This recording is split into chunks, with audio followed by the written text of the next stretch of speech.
안녕하세요.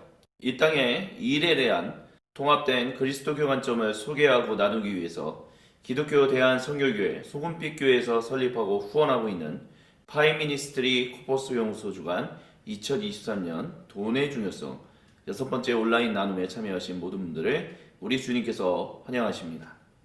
오늘 주제는 자본주의와 시장 그리고 그에 대한 그리스도교의 도전이라는 주제로 2017년 캐나다 밴쿠버에 위치한 리젠트 칼리지 여름학기에서 머니 메럴스라는 수업에서 이제 클라이브 림 교수님이 가르쳤던 수업 PPT를 가지고 제가 같이 내용을 나누도록 하겠습니다.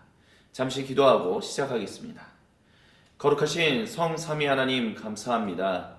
저희가 이렇게 돈의 중요성 6번째 온라인 나눔으로 모이게 됐습니다.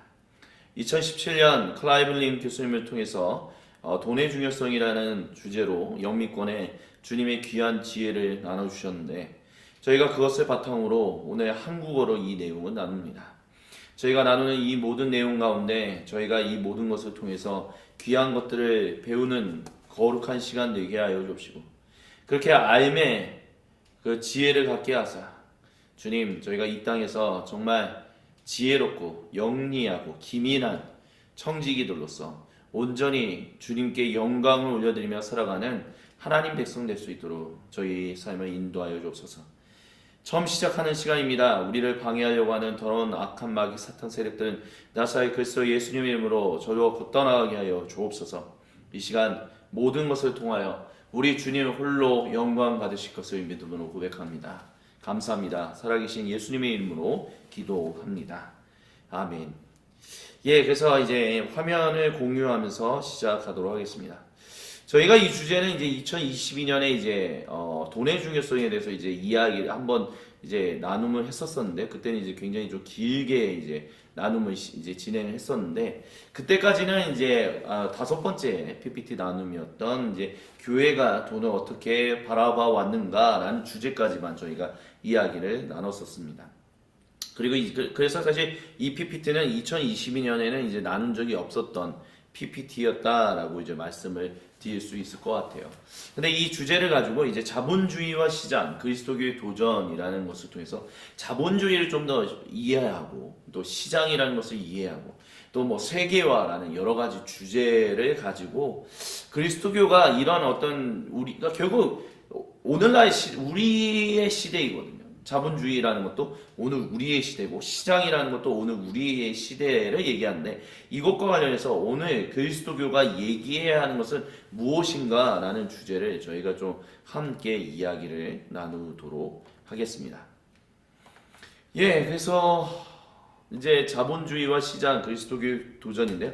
첫 번째 주제는 이제 결국 시장 안에서의 돈의 역할은 무엇이었는가 라는 부분부터 조금 이야기를 좀 진행해 보도록 할게요. 일단은 시장 안에서의 돈의 역할. 처음 이제 시장이라는 것이 언제 형성되었는가 인류 역사 가운데 했었을 때 이제 결국에는 우리가 현재의 어떤 고고학적인 발전으로 발견할 수 있는 고대 메소포타미아의 어떤 고 문명을 살펴보면 뭐 수메르 문명 뭐 이렇게 얘기할 수 있는데 이 왕국과 신전에서 이제 시장이 처음 주전 3000년경에 시장이 이제 생겨난 것으로 보인다라고 이제 얘기를 해요. 그리고 이제 거기서 통용되는 수단으로 이제 돈이 생겼다라고 말씀을 드렸죠. 그렇기 때문에 돈의 첫 시작은 굉장히 어떤 신성한 어떤 그런 목적을 가지고 있었다라는 말씀을 드렸어요. 그래서 이제 신전을 중심으로 그리고 그 뒤에 이제 왕국을 중심으로 상품이 생산되고 모이면서 분배되면서 이제 특별히 돈이라는 것들이 이제 통용되었다라고 이제 말씀을 드렸습니다. 근데 이제 전쟁이라는 것들이 점점 이제 증가하면서 전쟁을 통한 어떤 상인들의 교역도 활발해지는 일들이 일어났어요. 그러다 보니까 이제 전쟁이라는 것이 결국 인류 역사의 가장 끔찍하고 안타까운 일들이다 우리가 보통 그렇게 생각하는데 사실은 그 전쟁을 통해서 문명의 교류라든지 어떤 이런 돈의 교류, 물건의 교류 같은 일들도 일어났었다라는 것을 우리는 좀 생각해 볼 필요가 있습니다.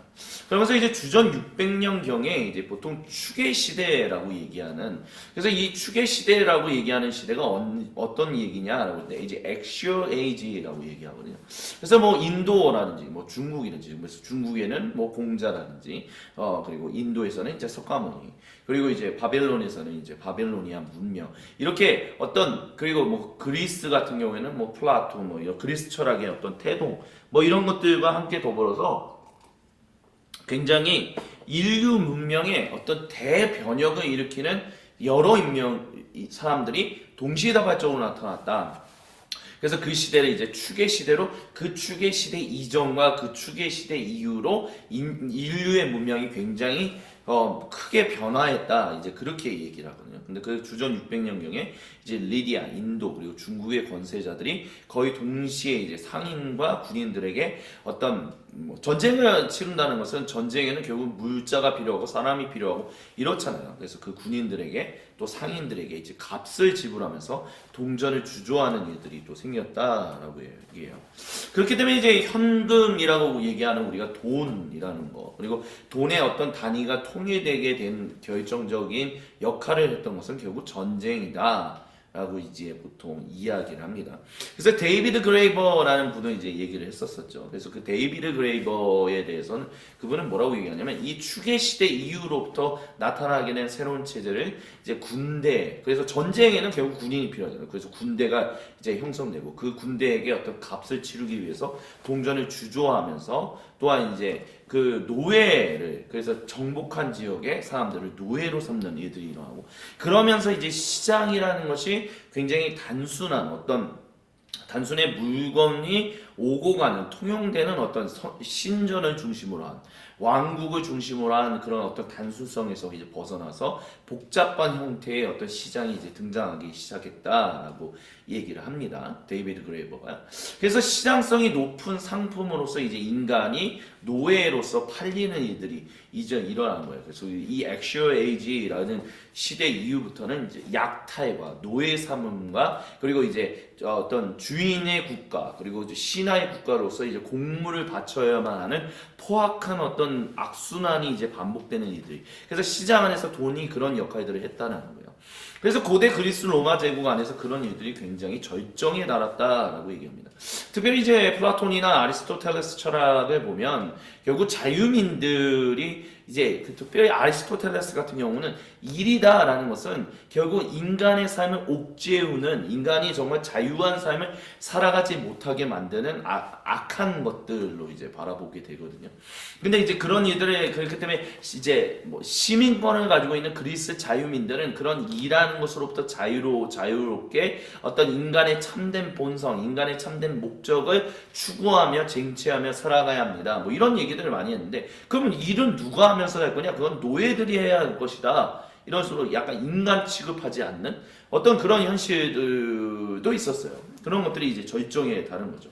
그러다 보니까 이제 구조적인 문제가 일어난 거죠. 결국 주인과 노예, 어떤 남성과 여성, 가난한 사람과 부자, 이런 것 가운데서 이제 시장이라는 것이 단순히 물건을 어떤 신뢰관계 가운데서 통용하고, 그래서 물건을 사고 팔고, 내가 불필요한 것들을 구입하고, 또 내가 불필요한 것들을 나눠주는 뭐 이런 형태가 아니라, 결국에는 어떤 잔인한 어떤 군인이라는, 그래서 나의 권위, 내가 살고 있는 어떤 도시, 뭐 이런 곳의 어떤 권위를 더 높이 드높이기 위해서 이제 어떤 사람들을 이제 전쟁을 일으키고 노예로 삼고, 또 포로 국가로 삼고, 식민지로 삼고, 그러면서 굉장히 어떤 시장을 약탈하는, 그리고 굉장히 못 살게 구는, 그리고 거기서 결국은 정의롭지 못하는 일들도 이제 많이 일어나는 거죠. 이런 구조적인 문제들이 이제 발생하는 거예요. 그러면서 이제 심리적이면서 영적인 측면에서의 어떤 그런 것들도 이제 돈에 이제 반영되는 일들이 일어납니다. 그래서 그런 게 어떤 거냐 했을 때, 이제 돼지 저금통과 금고의 전쟁이라는 그림으로 이제 설명을 해요. 클라이브는 교수님이. 그런 게 뭐냐라고 했었을 때, 그러니까 이 그림은 누가 그렸냐라고 했었을 때, 이제 1567년에 피터 브루그레일이라는 분이 그렸는데, 이 사파가 이제 돼지 저금통과 금고의 전쟁 뭐 이렇게 얘기한다는 거예요. 그래서 이제 왼쪽에 있는 병사들을 보면 항아리를 이제 같은 옷을 입고 있는 거예요. 이 항아리 같은 옷을 입고 있는 이유는 뭐예요?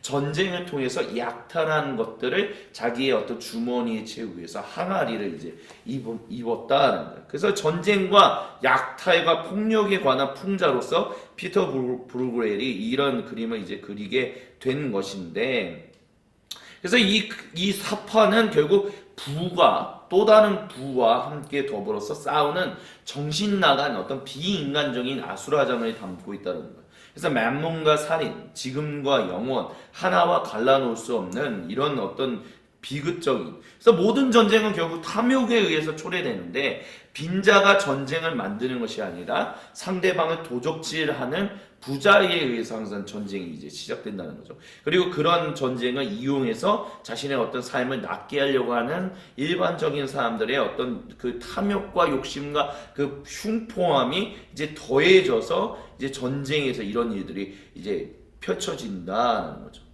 그래서 이제 여기 이제 사파의 맨 밑에를 보면 이제 라틴어로 된 그림 이제 글들인데 뭐냐라고 했었을 때 그 글이 다음과 같아요. 당신 그것을 가져라, 가슴에, 병에, 그리고 뚱뚱한 돼지 저금통에. 그래서 이제 돼지 저금통에. 당신이 열을 지어 전쟁하는 모든 것은 금과 물건들을 위해서다. 무엇인가가 다르다면 그들은 진실을 말하지 않는 것이다. 그것이 우리가 하는 것을 저항하는 이유다. 그들은 우리를 모두 아래로 끌고 가는 길을 찾고 있다. 그러나 전쟁은 없으리, 강탈은 없으리. 뭐 이런 이야기들 이제 하고 있는 거죠. 결국 약탈이라는 전쟁이라는 것이 이제 약탈을 만들고 그러면서 그런 잔인한 일들로 인해서 문명이 교류하게 되는 일들이 일어나고 참 인생이 되게 아이러니한 거죠. 그런 상황에서 돈의 역할도 굉장히 많이 탐욕스러운 것들 그리고 어떤 자신의 어떤 그런 상황을 더욱더 낮게 하려고 하는 자신의 권위를 더 드높이려고 하거나 자신의 어떤 부족한 처지를 더 낮게 하려고 하는 어떤 수단으로서 돈이 이제 통용되는 어떤 그런 모습들을 우리는 보게 된다라고 이제 클라이블링 교수님이 얘기합니다. 그러면서 이제 자본주의 시대에서의 그러면 돈의 역할은 어떠냐라고 했을 때 일단은 공식적인 합리성을 가지고 있어요. 일단은 수단이다라는 거죠. 무엇인가가 거래되는 데 있어서 이제 그 거래를 성사시키는 수단이 바로 돈이다라는 거예요. 그래서 이제 양적 계산과 회계제도 그리고 규칙 같은 것들이 이것과 관련해서 이제 등장하게 되는 거죠. 근데 이런 공식적인 합리성 외에 이제 실질적인 합리성이라는 게 있는데 결국에 목적이 있다라는 거예요. 돈에는 그 자본주의 안에서 목적이 있는데 그 목적은 무엇이냐면 결국에는 나의 삶을 더 낫게 만들려고 하는 그러니까 아까 전에 말씀드렸던 어떤 그런 전쟁을 통해서 약탈과 흉포함과 그러면서 문명이 교류되고 그러는데 결국 전쟁을 시작하는 사람들은 결국 부자가 더 자신의 부자를 부유함을 늘리기 위해서 자신의 어떤 권위와 영향력을 늘리기 위해서 전쟁을 일으키고 그 전쟁에 참여하는 군인들은 일반적인 사람들로서 자신의 삶의 처지를 좀 더 낫게 하려고 하는 그 흉포함과 탐욕이 뒤섞이는 일들이 일어난다는 거예요. 그런 목적으로서 돈의 역할들이 이제 바뀌게 되는데 그런 것들을 통해서 이제 목적이 그 안에도 사실은 어떤 탐욕적인 일들도 있다는 거죠. 공식적으로는 수단이지만 목적이 있다는 거예요. 내가 이렇게 투자하면 결국 그것을 통해서 내가 더 재산이 늘어나고 내가 어떻게 빌려주면 그것에 대해서 이자를 받고 뭐 이런 식의 어떤 내가 이것을 통해서 내가 더 나은 삶을 살려고 하는 어떤 그런 목적들이 있다는 거예요. 결국 그 목적은 이익을 추구한다는 거죠. 그리고 이익을 위해서 수고로되지 않는 욕구라는 것이 돈에 녹여져 있다는 것을 우리는 보게 됩니다. 그래서 이제 계산화폐라는 게 있죠. 그러니까 우리가 이제 우리나라 같은 경우, 대한민국 같은 경우는 이제 원이라는 단위를 이제 사용하잖아요. 이게 이제 계산화폐인 거죠. 그래서 10,000원, 20,000원, 뭐 100,000원 뭐 이런 거죠. 합리적인 회계와 어떤 가격표의 발표, 재정적인 결과와 일반적인 손익 계산을 위해서 이제 전제 조건으로서 이제 계산 화폐를 이제 사용하지만 결국 이런 제프리 잉햄이라는 사람은 이런 얘기를 해요. 계산 화폐는 가능한 대가와 결국에는 빚 계약 체결을 빚을 만든다라는 거. 고리대금업 같은 뭐 그런 일들. 아니면 돈을 빌려서 고리대금업이 아니더라도 결국에는 이자를 받고 뭐 이런 일들. 그래서 결국에는 돈을 빌려주는 채권자와 돈을 빌려 쓰는 채무자라는 어떤 관계들이 일어나고 그것으로 인해서 어떤 사람들이 빚을 갚지 못함으로 해서 파산하게 되는 일들이 일어나고 그래서 그들을 구제해야 한다는 뭐 구제와 그런 일들도 수많은 다양한 복잡한 일들이 일어나는 것. 근데 그러니까 계산화폐라는 것이 사실 어떤 합리적인 뭐 이제 방금 전에 보여드렸던 이제 공식적인 합리성에서는 수단이지만 사실은 이제 진정으로 실질적인 합리성은 이런 것처럼 빚 계약 체결 이런 것들을 만든다는 거죠. 그래서 오늘날 이제 근대 시대라는 이제 후기 근대 수의 시대를 살아가고 있는 이제 시장에서의 모든 교환은 사실 돈이다라는 거죠. 그러니까 근데 이제 뭐 사실은 그게 꼭 실질적인 현찰이 있어야 하느냐 없어야 하느냐 현찰이 없어도 사실은 거래는 가능하죠. 왜냐하면 디지털화된 세상 가운데서 이제 우리가 살아가고 있으니까요. 그런 상황 가운데서 이제 돈은 이런 어떤 공식적인 합리성과 실질적인 합리성을 가진다 이제 그렇게 볼 수 있어요. 그래서 오늘날 이제 자본주의 시대에 이제 근대 시대 가운데 후기 근대주의 시대 가운데 돈을 누가 만들어냈냐라고 했을 때 옛날 고대 문명, 수메르 문명이나 이런 데에서는 고대 메소포타미아 문명에서는 사실 신전에서 돈을 주조하고 그 뒤에는 뭐 왕이 주조한다든지 뭐 그렇게 했지만 오늘날은 이제 은행이 이제 돈을 만드는 일들 하죠. 그리고 그 은행의 어떤 법정 불안 이것으로 우리는 빚을 갚고 뭐 이런 것들을 합니다. 국가에서 인정해주는 법정 불안 지폐라는 것은 결국 국가에서 이제 공식적으로 지정한 한 은행, 국가은행이라는 게 있잖아요. 그래서 우리나라 같은 경우에는 한국은행 거기서 이제 하는 거죠. 근데 이제 그러면서 이제 등장하는 게 뭐냐면 결국에는 내가 실물적으로 돈을 얼마를 진짜 가지고 있느냐 없느냐 이게 아니라 내가 앞으로 잠재적인 가치로서 내가 지금은 돈이 없지만 당신들이 나에게 빌려준다면 내가 당신들에게 이와 같이 이자를 줘서 갚겠습니다. 그러면서 이렇게 빚을 지면서 그러니까 채권을 발행하면서 이제 성장하는 일들이 이제 계속해서 일어나요. 그러면서 이제 국가들의 어떤 단위 치수 뭐 이런 것들 그래서 한 국가의 경제적인 상황이 건강하냐 안 건강하냐 뭐 이런 것들을 이제 할 때 이제 오늘날 시대에서 많이 사용했던 것이 이제 미국 달러였지만 이제 점점 이제 중국의 어떤 중국의 돈으로 바뀌어 가지 않는가 뭐 이런 일들도 이제 현재 어쨌든 이런 역할들을 이제 오늘날 자본주의 시대에서 하고 있다는 거예요.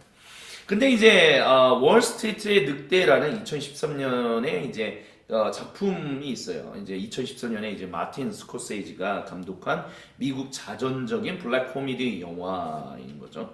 근데 이 시나리오를 쓴 작가인 테런스 윈터라는 분은 이 조단 벨포트의 동명의 회고록을 이제 차용했다라고 해요. 그래서 이 영화가 어떤 영화였냐 했을 때 뉴욕시에서 이제 증권 중개인이었던 자신의 경력에 관한 벨포트의 이제 관점을 이야기하면서 그의 회사인 스탠튼 오크먼트가 월스트리트에 관한 걷잡을 수 없는 변절과 사기극을 펼쳐서 마침내 그의 종말이 어떻게 이루어졌는가 뭐 이런 것들을 합니다. 그래서 이제 이 사람이 뭐라고 얘기하냐 여기서 뭐라고 하냐면 Money is the oxygen of capitalism. 그러니까 돈은 자본주의의 어떤 산소라는 거예요. 자본주의가 살아있게끔 계속해서 공급되어야 하는 어떤 산소라는 거죠. And I wanna breathe more than any man alive. 나는 어떤 사람, 살아있는 어떤 사람보다 더 숨쉬기를 원합니다. 그러니까 난 더 자본주의 사회에서는 돈이 산소이고 이 산소를 더 깨끗한 산소, 더 많은 산소를 가지고 정말 더 오래 살고 더 숨을 잘 쉬기를 원한다. 그러니까 더 돈을 많이 원하는 그런 시대적인 그런 것들이 결국에는 변절과 사기를 치는 일들을 일으켰다라는 거예요. 그러니까 굉장히 거기에는 뭐 도덕성이라든지 뭐 커먼웰스, 뭐 공동선을 추구한다든지 이런 식의 어떤 관점들은 이제 그러니까 결국에는 추계 시대라고 하는 엑시어 에이지를 지나면서 이제 클라이브님 교수님이 보는 것은 돈이라는 것이 굉장히 폭력적이고 약탈적인 것을 통해서 자신의 삶을 개선하고 자신의 삶을 더 높이고 이런 어떤 흔적들이 계속해서 묻어져서 자본주의에도 이제 그런 돈의 역할들이 이어져 가고 있다 이제 이렇게 얘기하고 있는 거예요. 그런 의미에서는 돈이 굉장히 복잡하면서도 선한 측면들이 없었다라고 얘기할 수는 없지만 굉장히 악한 측면들도 많다는 거, 뒤섞여 있는 굉장히 그레이 에어리아라는 그레이 띵 뭐 이렇게 얘기하죠. 회색적인 것 뭐 이렇게 얘기할 수도 있다라는 것이죠. 근데 이제 우리가 자본주의를 얘기하면서 이제 세계화를 이제 얘기하지 않을 수 없죠. 자본주의가 결국에는 세계화를 불러일으켰다라고 얘기해도 사실 과언이 아닌 시대 가운데 우리가 지금 현재 살고 있기 때문에 그래요. 그래서 이제 리젠트 칼리지의 이제 Interdisciplinary Studies의 이제 교수님인 이제 크랙 게인은 캐시 밸류라는 책에서 이렇게 얘기했어요. 돈이 없이는 자본주의를 세계적으로 퍼뜨리는 것이 불가능합니다. 돈은 근대주의의 또 하나의 도구 또는 매개체입니다.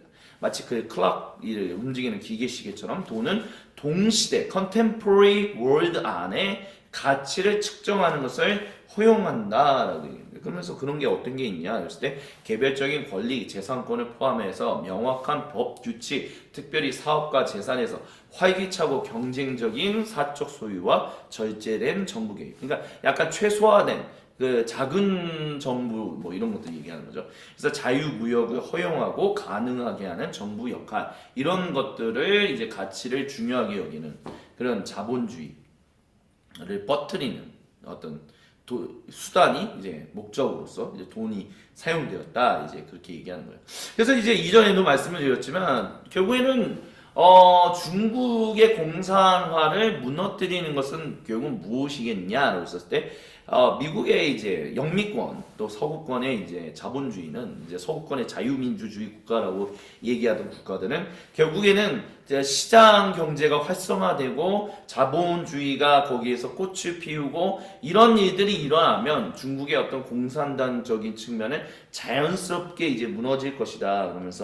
그러면서 실제로 이제 마오쩌둥이 이제 물러나고 이제 죽고 그 다음에 이제 등소평이 이제 공산당 어떤 최고 지도자가 되면서 이제 농경 개혁과 함께 더불어서 이제 자유시장을 이제 열거든요. 그래서 1978년에 이제 그런 일들을 했다라고 얘기를 해요. 그리고 1981년에 물품의 공장과는 자유화되었고 이제 사기업들이 허용되는 일들이 이제 일어났다는 거죠. 그래서 이때부터 이제 1978년부터 중국에서 이제 농부들이 개인 땅을 소유하게 될 수 있었고 어떤 곡식도 재배할 수 있고 수확물들을 파는 가격은 극적으로 상승했다라고 얘기를 해요. 또한 1981년에 공장에서 생산되는 물품들의 가격이 자율화되었다는 거죠. 사기업들이 또 농업지역에 공장을 세우는 것들이 허용되고 그러므로 인해서 이제 서구 사회에서는 이제 기대한 거죠. 이렇게 자본주의가 일어나면 결국에는 공산주의가 무너질 것이다. 근데 이제 보면 1989년에 이제 대난문, 천안문 사태와 같이 이제 굉장히 강제적으로 억압하는 일들도 일어나고 그러면서 오늘날 이제 2023년의 시대를 살아가고 있는 서구권의 나라들은 그런 생각들이 굉장히 틀렸다라는 것을 이제 인정하는 시대 가운데 살고 있죠. 그러니까 공산당이 그렇다고 해서 무너지는 일들이 일어나지 않는다. 왜 그러냐? 예전에도 말씀을 드렸었지만 중국의 어떤 유교주의적인 문화는 결국에는 한 명의 가장 굉장히 리더십 있는, 지도력 있는 한 명의 어떤 사람을 굉장히 중요하게 여기는 그런 문화권. 그 사람한테 모든 사람이 다 그 의견을 받아들이고 따라가는 어떤 그런 수직적인 어떤 관료 체계라고도 해야 할까요?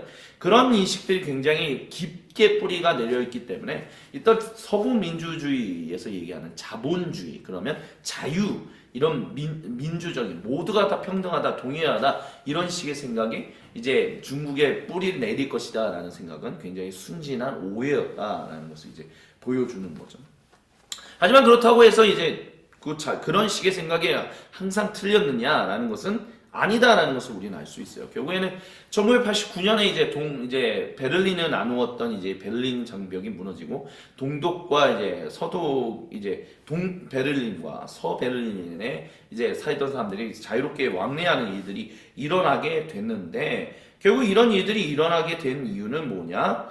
일단은 베를린 장벽이라는 게 왜 쳤느냐라고 했을 때 이제 베를린 장벽이 이제 1961년에 세워졌다라고 해요. 그래서 소련이 다스리고 있던 동베를린에 세워진 이 장벽은 서베를린을 동베를린으로부터 침입하는 파시스트로부터 지키기 위한 것이었다. 이제 표면적인 이유는 그거였는데 사실은 동베를린 사람들이 자본주의자들의 영토인 서베를린으로 이주하는 것을 막는 바리게이트로 이제 쳐졌다는 거예요. 근데 이제 그런 자본주의의 어떤 그런 것들이 이제 무너지기 시작한 거죠.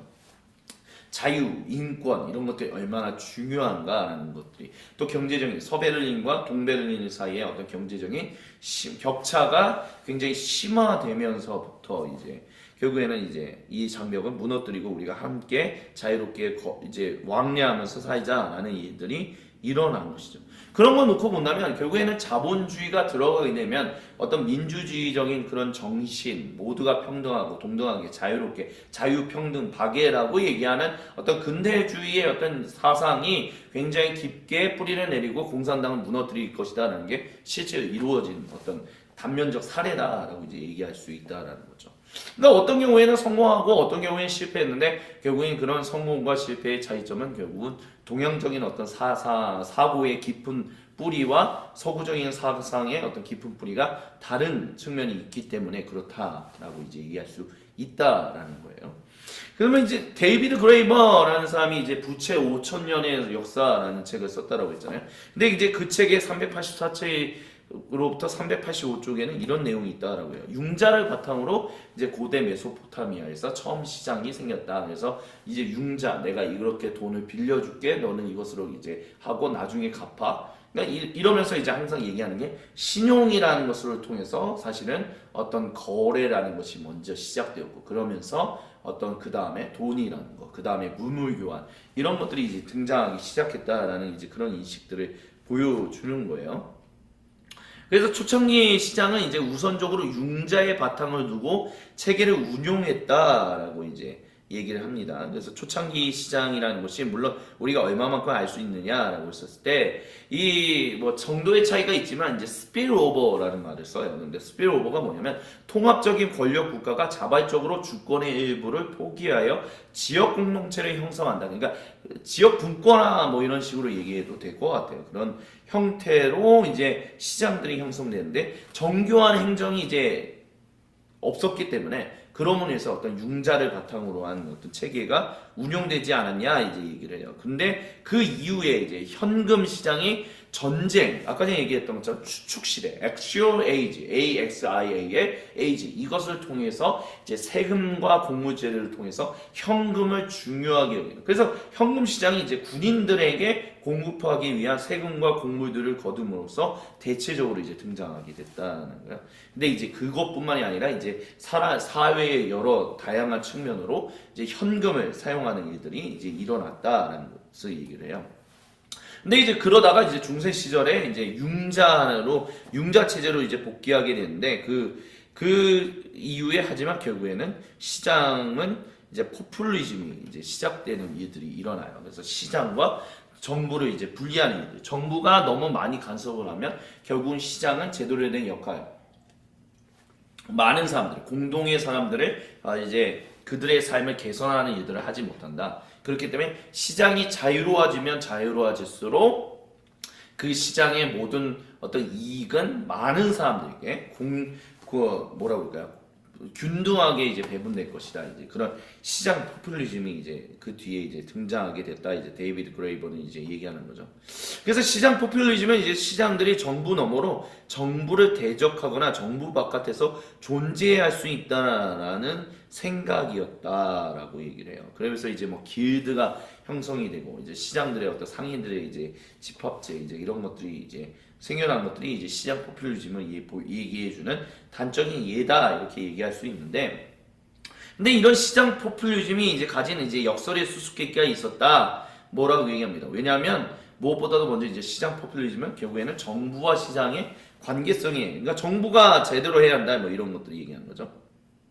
또한 궁극적으로 이제 시장 포퓰리즘은 순진한 계산 그 이상의 명예, 신뢰 그리고 궁극적으로 공동체와 상호간의 원조 규정, 인류 경제에 좀 더 전형적인 것들을 이제 얘기한다라는 거죠. 근데 사실 우리가 아까 전에 얘기한 것처럼 보지만 결국에는 이렇게 시장이 자유롭게 되면 될수록 자유롭게 활동할 수 있도록 내버려 두면 시장이 많은 사람들을 알아서 자유롭게 그들의 삶을 모두 다 개선시켜 줄 것이다 라고 했지만 사실 시장이라는 것이 우리가 발전하는 것 추축시대 이후로부터 돈이라는 것이 굉장히 복잡해지는 결과가 시작적인 뭐라고 했어요? 결국에는 탐욕이라고 말씀을 드렸잖아요.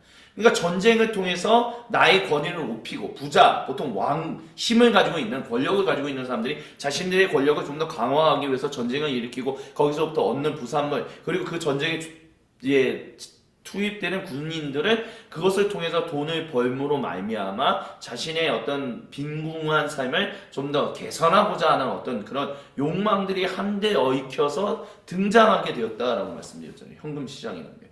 그러니까 그런 현금 시장의 흐름이 계속해서 시장 포퓰리즘으로도 사실 연결되었다는 거죠. 그것으로부터 자유로워지지는 못했다는 거예요. 그렇기 때문에 어떤 사람들이 어떤 자신의 권력을 강화시키려고 하고 그걸 삶을 개선하고자 하는 어떤 탐욕이 다른 사람들의 것들을 빼앗는 어떤 탐욕, 폭력, 약탈 이런 것들이 있기 때문에 결국 시장 포퓰리즘이라고 얘기하는 것은 굉장히 순진한 나이브한 생각이었다. 이제 그렇게 얘기하는 거죠. 그러니까 애덤 스미스가 얘기했던 그런 이야기들 결국에는 성공하지 못했다라고 얘기하는 것은 그런 안타까운 점들이 있기 때문에 그러니까 사실 아담 스미스가 이제 보이지 않는 손이라고 얘기했었을 때 결국에는 시장을 자유롭게 내버려둬도 그 시장이 잘 돌아갈 수 있는 어떤 도덕성이라든지 어떤 그런 부분들 그러니까 보이지 않는 서로가 서로를 견제하는 뭐 그런 것들이 분명히 있을 것이다. 공동선을 추구하는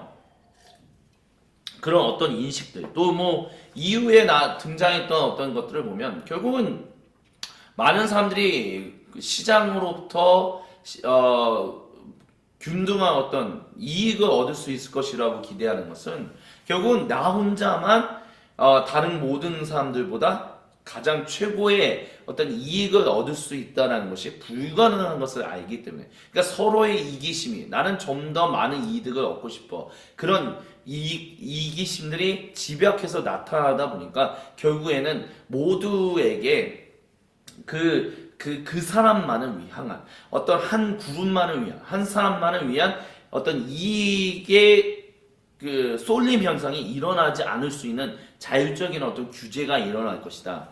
이런 그러니까 도덕성이라는 것도 참 그렇죠. 우리가 바라볼 수 있을 때 도덕성이라는 게 정말 우리가 얘기하는 어떤 공동의 선을 추구한다는 것이 인간에게 정말 그런 내적인 도덕성이 있기 때문이야 라고 했었을 때 어떤 사람은 그렇지 않다라고 얘기하거든요. 결국은 이제 그런 도덕심이라는 게 나올 수 있는 것은 모든 사람들의 이기심이 완전히 충돌하게 되면 모든 것들이 다 엉망진창이 되어버릴 거라는 것을 알기 때문에 최소한적으로 모든 것이 완전히 엉망진창이 돼서 무너뜨려서 누구에게도 이익이 가지 못하게 되는 가장 최악의 일이 일어나지 않도록 하기 위해서 서로 양보하는 어떤 그런 일들 그러다 보니까 등장하게 된 것이 어떤 도덕성이다 공동선의 추구다 이렇게 얘기한다는 거예요. 그러니까 아담 스미스가 얘기하는 보이지 않는 손을 얘기하는 해석하는 두 가지 부류가 있다는 거예요. 하나는 모든 사람들이 정말 어떤 그 안에 그래도 우리가 어떤 지적으로 인간적으로 근대적인 어떤 사과 이성적이고 합리적이고 과학적인 것들을 추구하면 결국에는 도덕적인 인간들이 계속해서 등장할 것이다라는 어떤 그래서 그 도덕적인 사람들이 모여서 살아가는 곳 가운데서는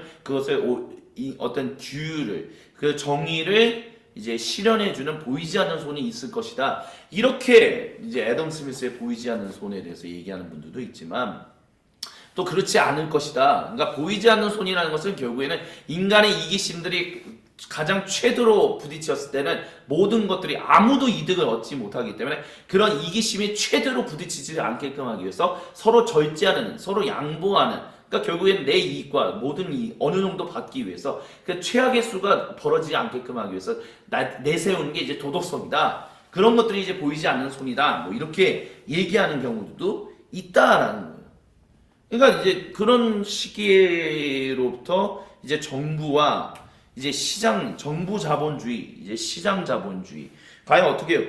정부는 큰 정부의 역할을 해야 할 것인가? 작은 정부의 역할을 할 것인가? 시장을 어떻게 풀어가야 할 것인가. 이런 것들이 이제 계속해서 오늘날 이제 21세기를 살아가고 있는 우리 안에서 벌어지고 있는 어떤 논쟁, 어떤 우리가 마주하고 있는 현실이다. 이제 그렇게 클라이브니 교수님이 얘기하고 있다라는 것입니다.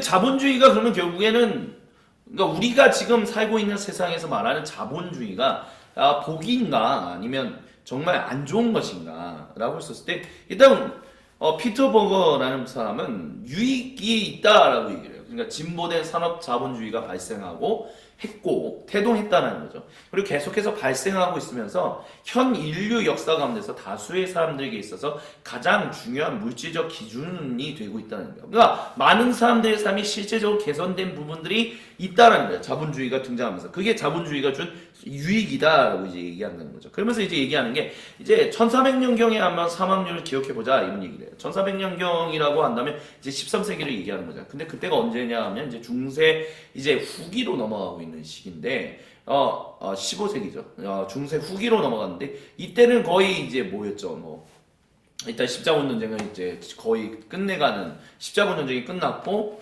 또 교황의 권위가 굉장히 바닥에 떨어졌고 그러면서 이제 상인들의 어떤 그런 십자군 전쟁을 통하면서 문명의 어떤 교류가 있었잖아요. 전쟁을 통해서 문명이 교류하고 무역이 증대하는 일들이 일어나잖아요. 그래서 무역이 이제 증대되는 일들이 일어나는데 또한 동시에 더불어서 흑사병이라는 것들이 창궐해서 수많은 유럽인들의 어떤 3분의 2의 유럽인들을 이제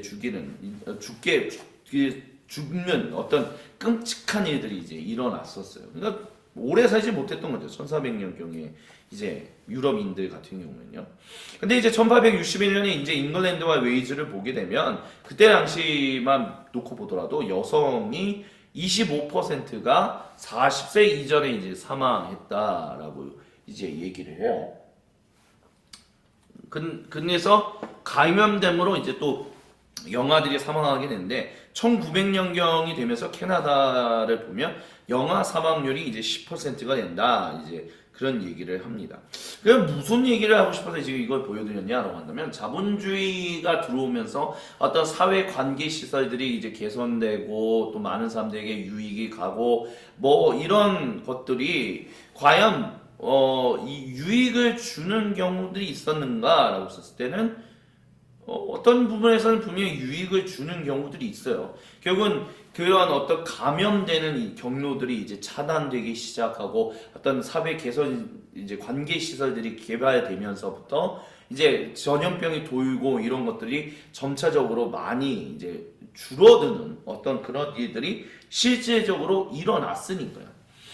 그러다 보니까 이제 어떤 분들은 이제 자본주의가 결국에는 어떤 사람들의 어떤 기대 수명을 늘리는 굉장히 중요한 역할을 했다. 그리고 단순히 기대 수명뿐만이 아니라 사람들의 어떤 삶의 질도 개선하는 그러니까 전반적인 삶의 질이 개선되는 효과가 자본주의를 통해서 이제 이루어졌다 이제 얘기하는 거예요.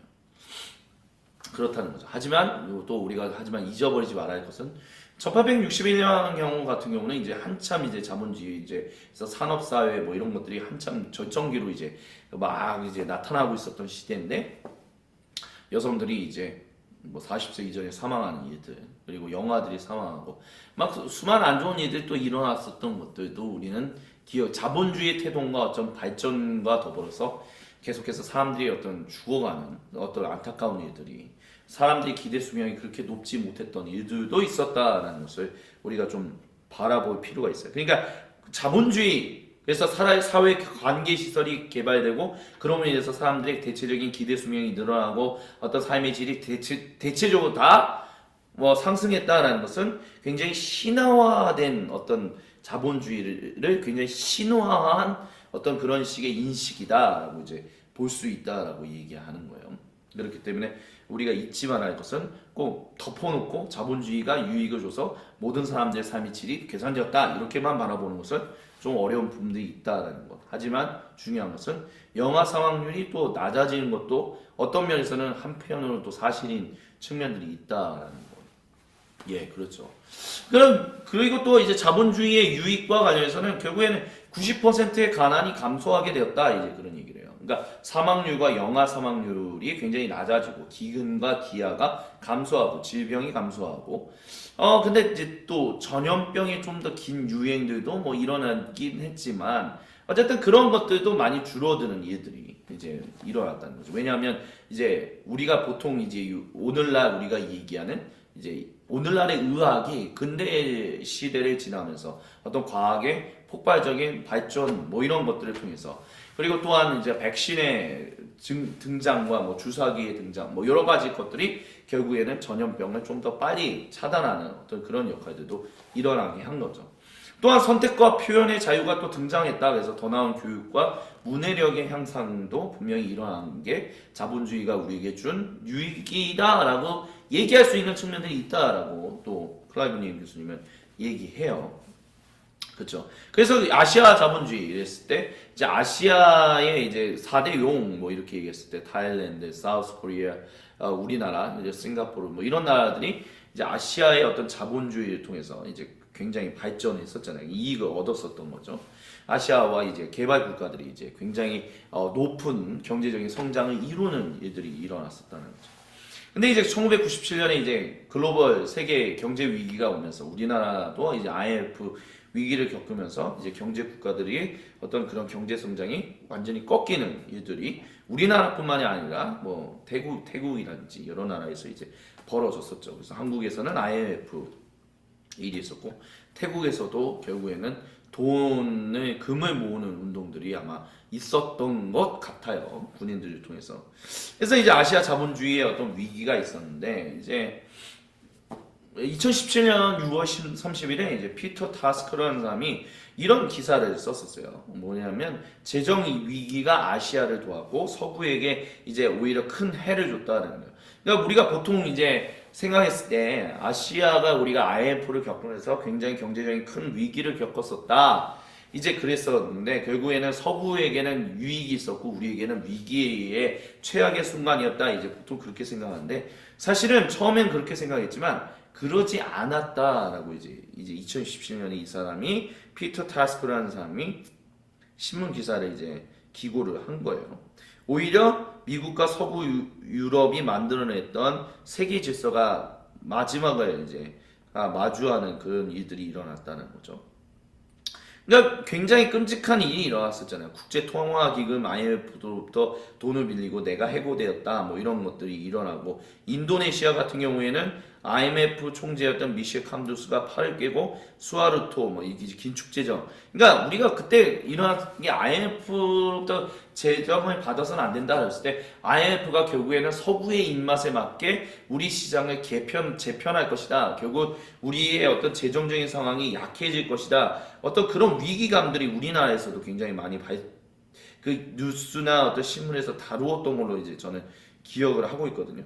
근데 실제적으로 과연 그랬는가라고 했었을 때 꼭 그렇지만은 않았다라는 거예요. 그러니까 아시아 금융 위기에 이제 결국에는 아시아 자본주의 어떤 아시아 자본주의가 뭐냐라고 했을 때 이 사람 뭐냐면 이제 예를 들어서 싱가포르의 리칸유나 말레이시아의 이제 마하티르 무함마드 같은 아시아 지도자들을 이제 예로 들어요. 그러니까 강력한 리더십을 통해서 그것을 통과하여 더 어떤 경제적인 성장을 이루어내는 그게 이제 아시아적인 가치, 그러니까 유교적인 가치 뭐 이렇게 얘기해도 될까요?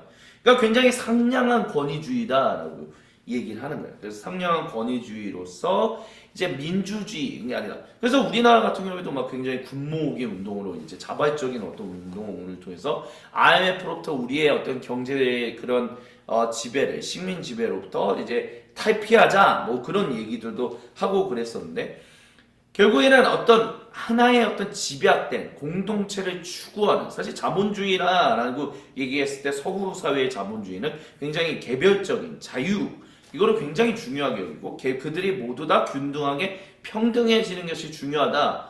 이런 것들을 추구하면서 그러면서 어려운 사람들 도와주는 이런 박애 이런 것들을 추구했지만 사실 아시아 같은 경우는 뭐냐면 그 탁월한 리더십 아니면 공동체로 우리가 똘똘 뭉쳐서 이 모든 위기를 타파해 나가자. 그러면서 아시아 자본주의가 오히려 더 태동하게 되는 IMF 경우를 하면서 서구의 입맛에 맞춰서 막 경제가 돌아가는 것이 아니라 결국에는 우리식만의 어떤 상냥한 자본주의 아니면 리더십 아니면 뭐 또는 공동체를 중요하는 이런 것들을 통해서 오히려 서구의 어떤 지배에 더 이상 노란하지 않는 자본주의를 형성해 나가는 어떤 그런 일들이 IMF를 겪으면서 등장하게 되었다. 이제 그렇게 이제 얘기를 한 거예요.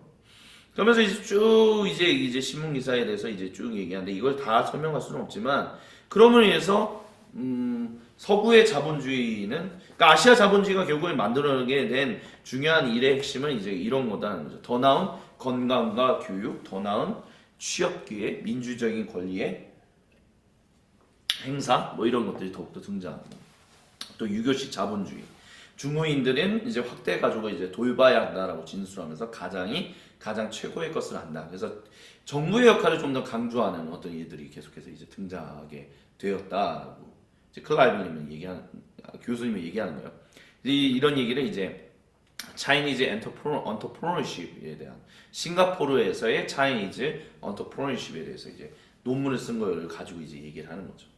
그래서 이제 정부의 역할은 결국에는 이제 국가 재정, 화폐를 발행하고 국가 재정을 하고 사회를 통제하고 핵심 산업을 개발하고 투자하고. 근데 우리나라도 그런 일들을 하잖아요. 그래서 핵심 산업을 소유하고 그래서 반도체를 굉장히 어떤 회사들만 몇 개의 회사에 주도적으로 하게끔 하고 어떤 핵심 산업을 이 회사들을 통해서 주도적으로 발전하게 하고 그것을 또한 소유하고. 근데 이런 것들이 이제 굉장히 그러니까 사적 소유와 자유무역의 공존 그러면서도 국가가 굉장히 큰 정부의 역할을 하는 어떤 이런 식의 아시아적인 자본주의가 IMF를 겪으면서 더 이제 등장하게 되었다 이제 그렇게 얘기하는 거예요. 뭐 또 그러면서 이제 뭐 클라이브링 교수님이 어쨌든 화교 출신이다 보니까 이제 200년 동안 중국 디아스포라는 이제 아세안 국가에서 5천만 명으로 늘어나고 중소기업을 제대로 하고 그 주로 이제 중소기업을 많이 그런 기업을 이제 창업해서 이제 CEO로서 일하고 있고 또 유교식 가치와 민족성을 따르다 보니까 굉장히 다른 어떤 서구와는 다른 자본주의가 이제 형성되었다 이제 그렇게 얘기를 하는 거예요. 그래서 이런 것들을 통해서 결국에는 아시아적인 자본주의가 또 서구의 자본주의하고는 또 다른 측면들이 있다는 것을 우리가 또 한번 기억해 볼 필요가 있다. 이제 클라이브링 교수님은 그렇게 얘기합니다.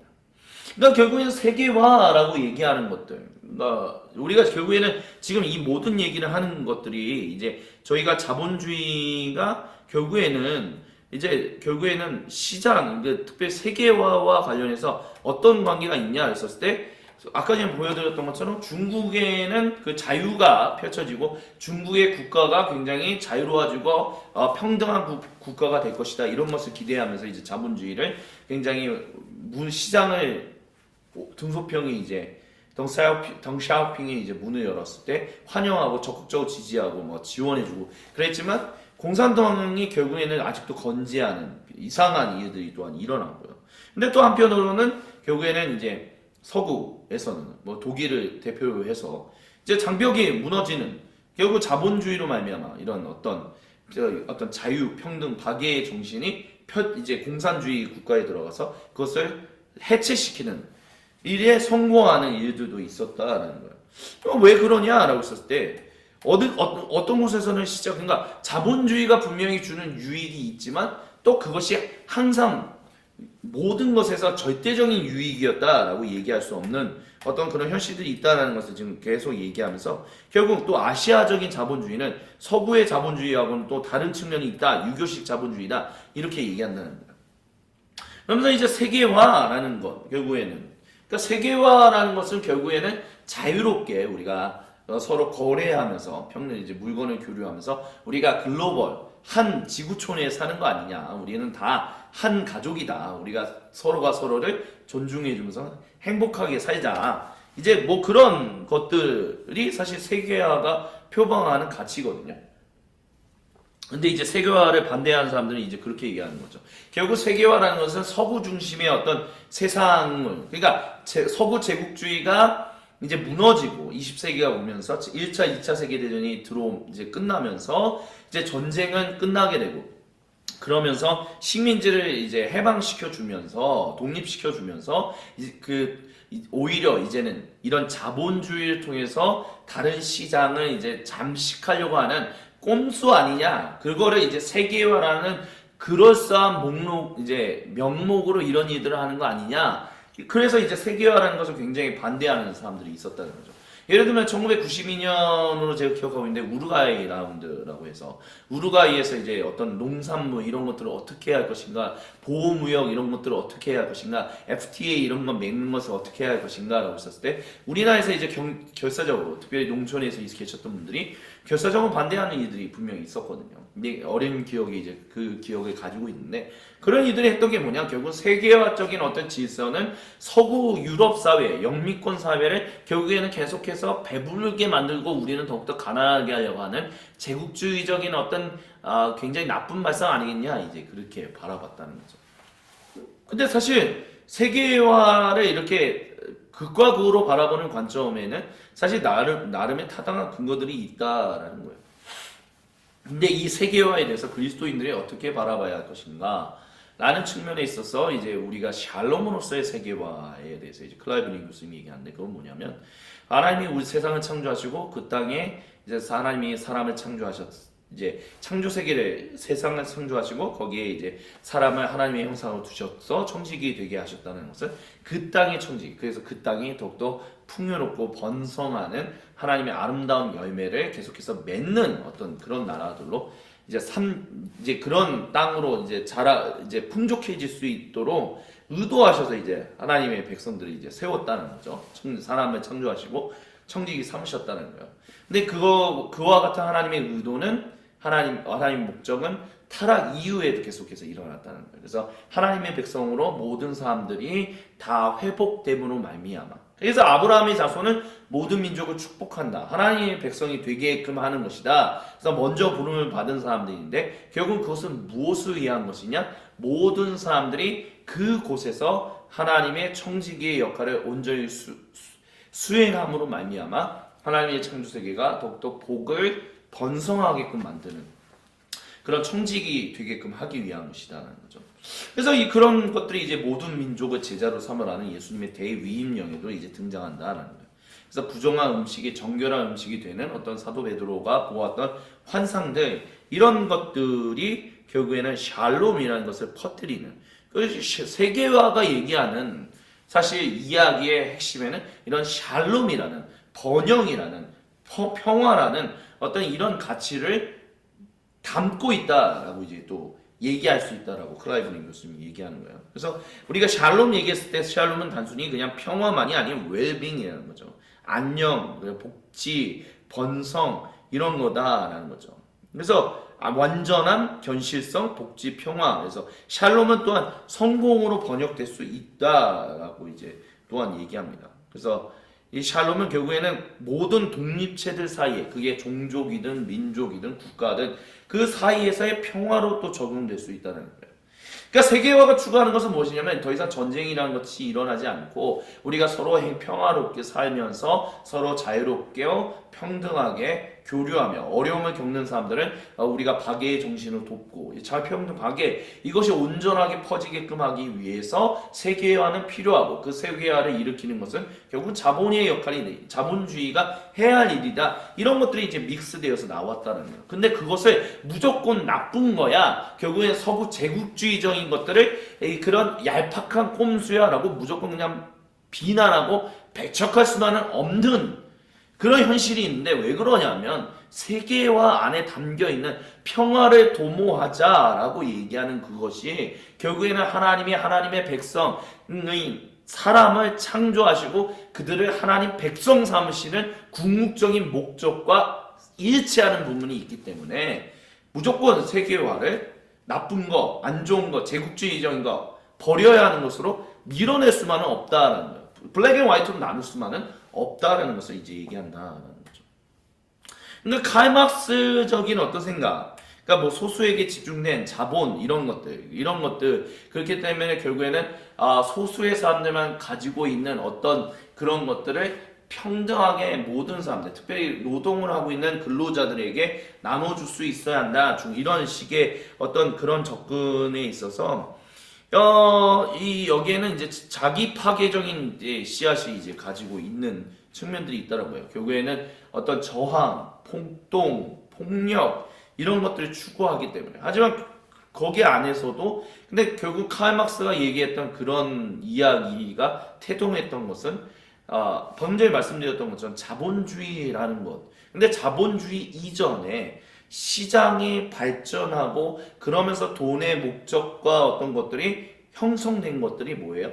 굉장히 폭력적이고 굉장히 비열하고 나쁜 어떤 그런 인식들이 있다는 거죠. 그게 그대로 자본주의에 연결돼서 이제 뿌리를 내렸다는 거죠. 그러다 보니까 근로자들이 소외되고 상업화, 도시화 이런 것들 그러면 소수에게만 이제 자본이 집중되고 이런 안타까운 일들이 일어났기 때문에 이제 칼 막스와 같은 어떤 그런 동기, 어떤 저항, 단체 행동 이런 것들 중요하게 그래서 이런 것들이 얘기하는 이야기가 또 등장하게 되었다 이제 그렇게 볼 수 있다는 거죠. 그러니까 세계화라는 측면에 그 세계화라고 얘기하는 것, 자본주의라고 얘기하는 거에 굉장히 좋은 측면들도 있지만 굉장히 악한 측면들도 있다는 거.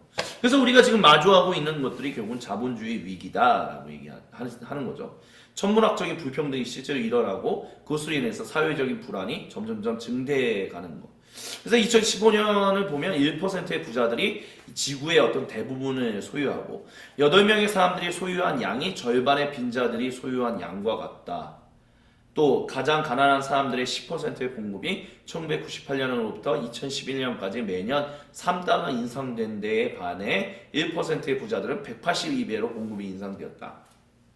그리고 2015년부터 이제 앞으로 20년 동안 500명이 그들의 자녀에게 2조 1천억 달러를 상속할 것이며 미국에서 지난 30년 동안 가난한 이들 중 절반의 수입이 0%에 반해 상위 1%는 300%였다. 이런 게 일어나는 거죠. 또 자본주의 위기가 결국은 뭐냐라고 했을 때 기후변화와 지구온난화라는 거죠. 그래서 2016년 같은 경우는 인류가 이제 이제 그 기온을 잰 기록상 가장 더운 해였다라고요. 그래서 19세기 말경부터 이제 1.1도가 올랐는데 파리 기후 협정 2015년에 이제 196개국에서 뭐라고 얘기했냐면 산업화 이전 시대보다 지구 온도가 평균 2도가 상승했다라고 이제 얘기를 해요. 근데 이게 결국엔 무엇이 이렇게 만들어냈냐? 자본주의가 이렇게 그러니까 기술, 문명, 무분별한 어떤 개발, 이런 것들이 결국에는 지구 온난화를 만들게 되었다. 이제 그렇게 얘기한다라는 거죠. 또 세대 간의 부에서 이제 늙은이들이 젊은이들 잡아먹고 있다. 이제 블룸버그 통신이 2017년에 그렇게 얘기한 거예요. 그래서 전 세계 GDP의 325%가 빚인데 융자받은 거다는 거예요.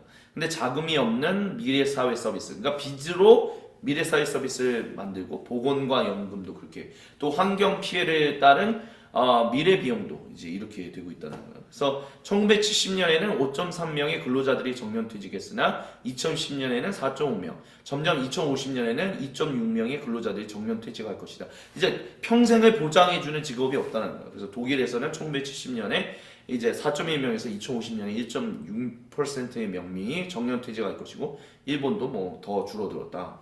이제 그러니까 늙은이들이 젊은이들의 직업을 계속해서 그래 잡아먹고 젊은이들이 가야 할 직업이 점점 줄어드는 뭐 그런 일들도 일어나고 있다는 거죠.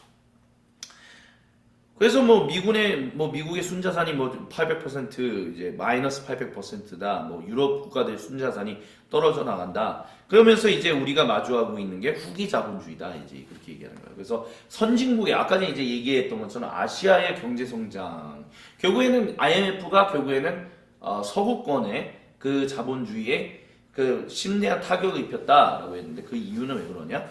선진국이 오히려 성장률이 향후 50년 동안 약할 것이기 때문에 이 OECD에서 그렇게 발표했다는 거예요. 불평등은 40%에 달하게 될 것이고 개발 국가들의 현재 방향성은 2060년에 고갈될 것이라는 거예요. 선진국만이 아니라 자본주의가 모든 것들을 개발하고 더 낫게 해주고 개선해 줄 것이다. 이런 인식들 이제는 더 이상 그렇게 볼 수 없다. 불평등이 더욱더 심해질 것이다. 개발 국가들의 어떤 발전도 줄어들 것이다. 자본주의가 결국에는 한계에 부딪혔다. 이제 그렇게 얘기하고 있다는 거죠. 뭐 그러면서 이제 중국의 향후 10년 전망 뭐 이렇게 했었을 때는 뭐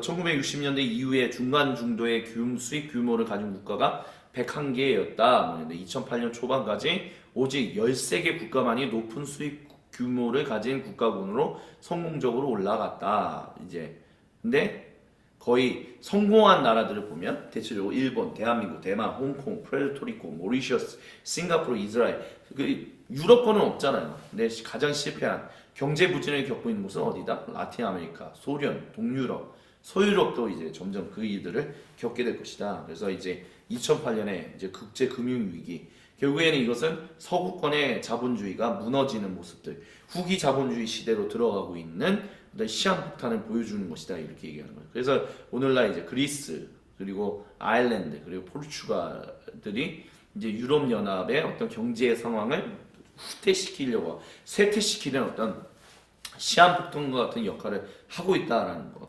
점점 이제 자본주의를 표방하며 자본주의를 통해서 자유, 평등, 박애, 어떤 세계와 평화를 이루는 서로 모든 것들이 개선하고 증진하는 어떤 일들을 일으킬 것이다 라고 얘기해서 추구했던 모든 일들이 점점 그렇지 않은 측면들이 등장하고 있고 점점 쇠퇴하고 있는 측면들이 이제 이런 것들을 통해서 우리는 후기 자본주의로 이제 들어가고 있다 이렇게 얘기한다는 거죠. 그래서 뭐 성장이 부진하는 거죠. 국제 엘리트 계층은 근로자를 향해 위기 비용을 강요하며 뭐 이런 일들이 일어나고 국제 질서가 뭐 IMF를 통해서 세계은행을 통해서 뭐 이렇게 돼서 계속 강요되지만 그들의 영향력은 점점점 줄어들게 될 것이다. 그래서 세계화를 구하는 비용은 선진국에 사는 평범한 사람들의 지탱이다. 점점점 더욱더 무거운 짐이 될 것이다. 그래서 우리가 그런 것들을 굉장히 많이 봤잖아요. 중동의 봄이라고 해가지고 이제 중동 국가들이 많이 나아지고 그래서 뭐 어떤 봉기가 일어나고 그래서 뭐 민주화 운동도 일어나고 있는데 그 굉장히 강력한 탄압과 이런 것을 통해서 더 나은 삶을 통해 위하여 우리는 유럽으로 가자 하면서 배를 타고 유럽으로 향하다가 이제 배가 뒤집혀서 사람들이 정말 많은 사람들이 고귀한 생명을 잃게 되는 일들이 일어나고 그리고 또 유럽으로 들어왔는데 처음에는 우리가 받아주자 인도주의적으로 우리가 박애의 정신으로 그들을 받아줘서 우리 땅에 정착하게 해주자 하면서 막 그들을 받아주고 막 이민을 받아주고 그러게 하지만 점차적으로 우리가 보는 것은 유럽 국가 내에서 굉장히 민족주의적인 국수주의적인 이제 성향이 일어나면서 우리도 지금 먹고 살기 힘든데 저 사람들까지 우리가 먹고 살게끔 우리가 먹여주고 입혀주고 살려줘야 하느냐 이건 너무한 거 아니냐 이건 아니다라고 하는 이런 민족주의적인 정당들이 더욱더 힘을 얻고 있다는 거죠. 그래서 이탈리아 같은 경우는 지금 현재 무솔리니가 실제로 이제 다스렸던 그 당이 파시스트 당이 그 후대 파시스트 당이 이탈리아 정부를 정권을 장악한 일들도 이제 일어나고 있고요. 왜 그러냐? 세계화를 구하는 이런 비용이 선진국에 사는 평범한 사람들의 어떤 지탱으로 됐는데 점점 그들에게 가중되고 있다는 거예요. 더 그들의 삶을 피폐하게 만들고 있다는 거예요. 그러니까 더 이상 자유, 평등, 박애 이런 거 모르겠고 일단 우리부터 먹고 살자라고 해서 막 밀어내고 그리고 굉장히 불평등하게 대하는 일들이 점점 우리가 마주하고 있는 후기 자본주의적인 어떤 시대적인 현상이다라는 거예요. 그래서 세계화가 지금 다 무너지고 있다라는 거죠. 그래서 극우파와 극좌파들이 일반 사람들이 궁핍하게 사는 것을 거부하면서 그 정권을 장악하는 일들이 있다라고 방금 전에 말씀드렸어요. 그래서 국제기구가 점점 힘을 잃죠. 유엔이 무슨 힘이 있어요? 지금 러시아와 우크라이나 전쟁 가운데 그 상임 이사국 중에 하나가 러시아인데 그 러시아를 어떻게 할 수 있는 힘이 없잖아요. 국제기구가 없다는 거예요. 마약이 막 통용되고 있고 있어요. 뭔가 통제되지 않는 이민, 그에 대한 저항 이런 모든 것들이 그래서 어떤 사람이 뭐라고 얘기하냐면 2050년 이후에는 혼돈밖에 없을 것이다 이렇게 비관적인 전망을 내세우는 사람들도 있습니다. 자본주의가 원래 내세웠던 근대성이 이제 태동하면서 같이 등장했던 어떤 이런 자본주의적인 생각이 그런 어떤 유토피아적인 세상을 만들어낼 것이다 이런 것들이 전혀 그런 것들을 만들어내지 못한다라는 것을 우리는 점점 마주하고 있는 현실 가운데 살아가고 있다는 거죠. 그래서 이제 유럽 연합을 이제 무너뜨릴 수 있는 굉장히 시한폭탄, 그리스, 포르투갈, 이태리 뭐 이런 것들이 있고요. 근데 그러면 완전히 그러면 자본주의라는 것에서 희망을 가질 수 없는 건가? 라고 했었을 때, 그렇지만은 않다, 이렇게 얘기를 해요. 그래서 이게 뭐냐면, 론 잉글하트와 크리스찬 위즐에 의해서 진행된 세계 가치조사라는 게 있어요. WBS. 그래서 20개국을 처음에는 이제 조사하다가, 현재는 95개 국가의 사람들을 1980년대 초부터 6년마다 자료를 모으는 거예요. 그래서 종교, 민주주의, 여성 인권, 자본주의, 국가가 선행해야 하는 점들에 대한 주제들에 대해서 100가지 질문을 던져서 수직선과 수평선을 하는데, 수직선은 밑에서부터 위로 전통적인 가치로부터 세속적이고 이성적인, 수평선은 이제 생존으로부터 자기 표현, 이렇게 이제 표현하는데, 이 표를 보면 이제 어떤 거냐 보면 이제 보시면, 그러니까 굉장히 생존적인 가치를 굉장히 중요하게 여기고, 그리고 굉장히 전통, 그러니까 전통이다라고 하면 굉장히 압제하고 굉장히 억압하고 뭐 이런 것들을 우리가 보통 생각하게 되잖아요.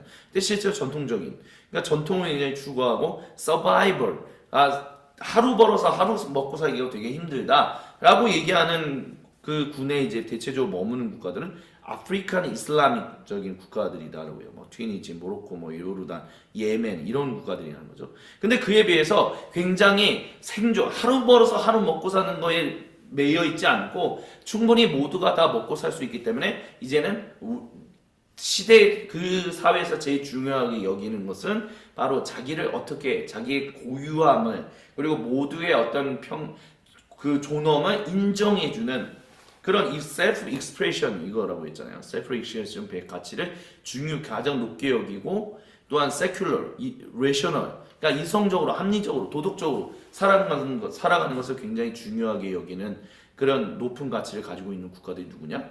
주로 북유럽, 프로테스탄트, 개신교적인 유럽이다 이렇게 얘기한다는 거죠.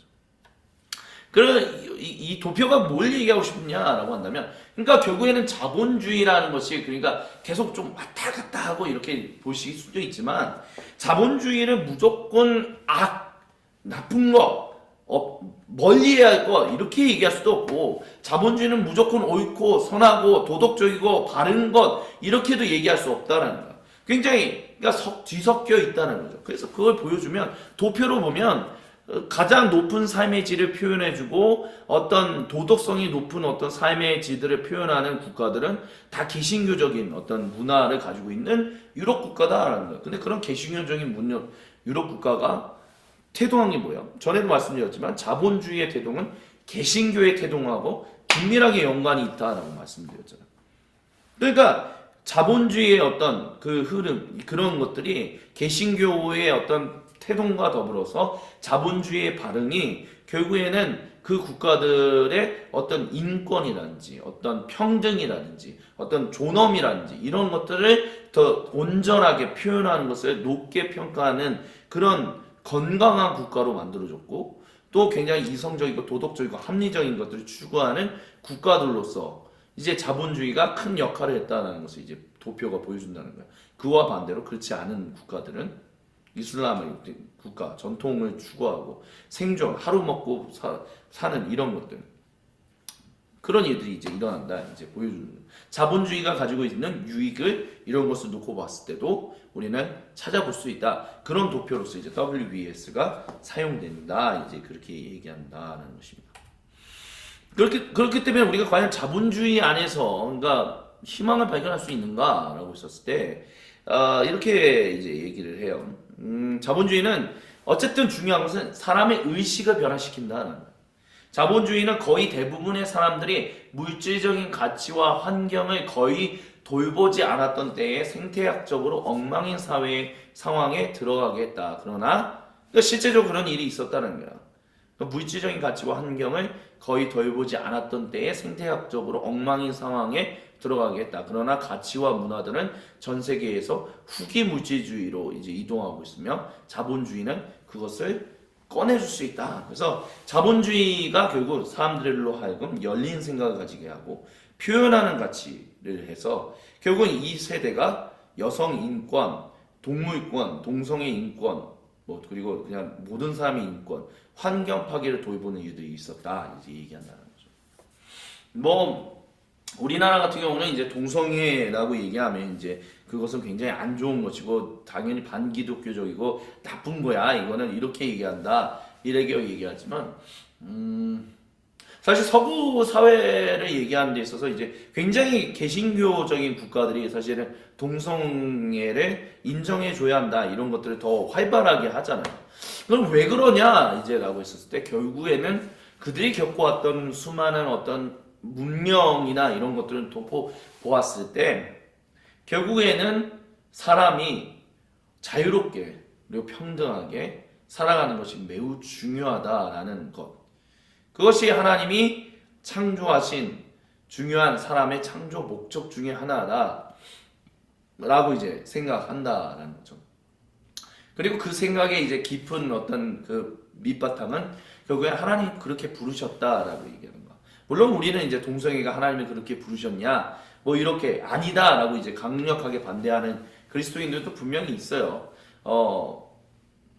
근데 이제 그렇게 이제 굉장히 개신교적인 국가인데 왜 동성애나 이런 것들을 인정해야 하느냐라고 했었을 때 그 첫 시작 하나님의 소명을 중요하게 여겼던 그 소명에 대한 것들. 하나님은 단순히 어떤 성직자나 아니면 수도사들만 거룩하게 부르신 것이 아니라 모든 사람, 농민이든 아니면 그냥 행정관청에서 일하든 뭐 장사하는 사람이든 하나님이 다 그 장소에 거룩하게 부르셨다. 그래서 우리가 거기서 열심히 하나님의 청지기로서 충성되어 일한다면 하나님이 당신에게 복을 주시는데 그것은 물질적인 것으로도 나올 수 있고 다 그렇다. 그러면서 당신이 해야 할 일은 오직 하나님 앞에서 충성을 다하는 것, 부르신 장소에서 부르신 하나님이 당신이 창조하신 목적대로 충성을 다하는 것, 그게 이제 큰 바탕을 두고 있다라는 거죠. 그러다 보니까 사람들은 결국 한 사람이 자기가 부름받은 대로 정말 충성을 다하여 하나님 앞에 신실하게 살아가는 것을 돕는 것이 사회가 해야 할 역할이다라고 이제 얘기를 하면서, 그러니까 그 사람이 자유롭게 하지만 모든 사람들이 평등하게 부르심 받은 대로 살아가게끔 하는 것. 그래서 자유평등이 굉장히 중요한 어떤 가치였다는 거예요. 근대성과 관련해서, 자본주의와 관련해서. 그러다 보니까 이제 열린 생각, 표현하는 가치 이런 것들이 점차적으로 더 많이 등장하게 된 것이다. 이 얘기한다는 거죠. 비록 열린 생각과 표현하는 가치에 동성애 인권을 얘기하는 것이 있기 때문에 그것은 굉장히 아닌 거야 라고 얘기하고 싶은 그리스도인들이 많다는 것은 분명히 제가 알고 있습니다. 근데 그렇다고 해서 무조건 아니야 라고 쳐내고 무조건 반대한다 라고 얘기하는 것이 위험한 부분들이 있을 수 있다라고 말씀드리는 것은 무엇이냐면, 그 시작점에는 꼭 그거를 주장하기 위해서 그런 게 아니라 하나님이 우리를 부르신 목적대로 살아가는 것이 중요하다라는 개신교의 어떤 태동과 그것과 더불어서 당신이 충성한 대로 하나님 앞에 헌신한 대로 산다면 하나님이 당신의 인생을 책임지시고 복을 주시는데, 그것은 당연히 어떤 당신의 삶의 증대, 어떤 개선 이런 것들가 나온다. 그게 근데 그걸 뭘로 나타났냐? 돈과 관련해서 또 나타난다. 그러면서 이제 자본주의가 이제 태동하게 되었던 것과 긴밀하게 연관되어 있다는 것을. 그렇기 때문에 우리가 자본주의를 이제 후기 자본주의적인 어떤 그런 것들도 이제 보고 있긴 하지만, 그럼에도 불구하고 이것이 무조건, 그러니까 우리는 이제 완전히 밀어내고 이제 자본주의로부터 완전히 벗어난 이제 새로운 다른 인생을 추구하며 살아가야 한다 라고 무조건 그냥 주장하면서 살아가는 극단적인 형태를 우리가 좀 다시 한번 고려해 볼 필요가 있다. 그런 차원에서 이제 이런 말씀을 드리고 있는 거예요. 그러면서 이제 제이커브라는 것을 이제 보여드리는데요. 이제 국가들이 일어서고 쇠퇴하는지를 왜 그런지를 이해하는 새로운 방법인데, 이제 stability라는 것은 이제 안정성이다라고 얘기를 해요. 오픈니스라는 것은 이렇게 더욱더 열리는 것. 근데 이제 제이커브는 이제 중국이 가진 이제 현 딜레마를 유사하고 이제 인상적으로 묘사한다라고 이제 얘기를 하는 거예요.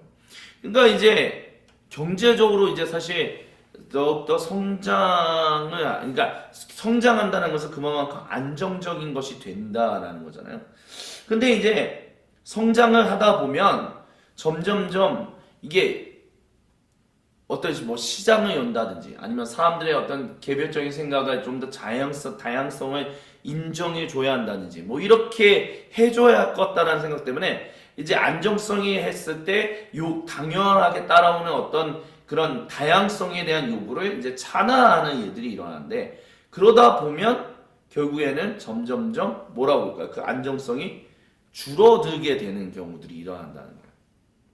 그러니까 처음에는 다양성을 인정해주지 않아도 모든 것들이 잘 성장할 수 있어 라고 생각해서 실제로 그런 일이 일어난다는 거예요. 그래서 다양성을 이제 인정해주지 않는 가운데서도 안정성, 경제 성장이 일어나고 그 나라의 어떤 안정성이 증대하는 일들도 일어난다는 거예요.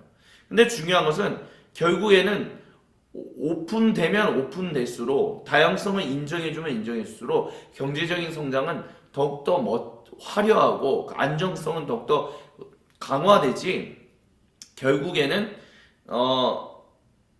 국가를 다양성을 인정해주지 않아도 안정성은 어느 정도 성장에, 경제 성장이 일어나 안정성은 보장돼. 그렇기 때문에 우리는 굳이 우리의 어떤 다양성을 인정해주는 일들을 하지 않아도 돼. 이러다 보면 결국에는 그 국가는 더 누릴 수 있는 어떤 번영 이런 것들을 이제 경험할 수 없게 된다. 이제 그렇게 보여주는 게 이제 제이커브라고 이제 얘기하고 있는 거예요. 근데 이거를 통해서 이제 뭐라고 얘기하냐면, 중국이, 그러니까 우리가 봤을 때는 굉장히 경제적인 진보를 하는 것으로 우리가 보고 있습니다. 확실한 것은. 이건 확실히 기적이라는 거예요. 왜냐하면 중국은 자기의 어떤 시장을 어떤 그런 다양성을 인정해주지 않는 정말 통제적이고 회계화된 공산당적인 어떤 그런 정권에서 하는 거잖아요. 근데 이제 중요한 것은 이 일들이 결국에는 중국에서 이제 그 정치 체제가 점점 열리지 않고 있다는 거죠. 점점 이제 어떤 안정성을 증대하는 일들을 더 증대시키기 위해서는 결국에는 언젠가는 어떤 정치적인 측면의 다양성을 인정해주는 공산당 획일화적인 것이 아니라 결국엔 민주주의가 확대되는 일들이 일어나야만 중국의 어떤 경제 성장은 더욱더 진일보하게 될 것이다. 이제 그렇게 이제 보고 있는 거예요. 그게 이제 제이커브, 국가들이 일어서고 쇠퇴하는지를 이해하는 뭐 새로운 방법으로 이제 사용되는 그것을 이제 얘기하고 있는 거죠. 너무 이제 자세하게 얘기하다 보면 이제 좀 복잡해지고 있는 거, 하나하나 이제 또 설명하다 보니까 시간이 굉장히 오래 가고 있습니다. 그러면서 이제 다양한 것들을 얘기하기 때문에 그래요. 이제 그러면서 이제 클라이브링 교수님이 이런 얘기를 합니다. 폴 스티븐스 교수님의 얘기를 통해서 하나님의 세계 선교에서 대립을 이루는 것은 이제 바벨 탑이다. 하나의 언어와 동질의 사람들이 교만한 자율성 안에서 그들 자신을 위하여 이름을 남기려고 했던 것.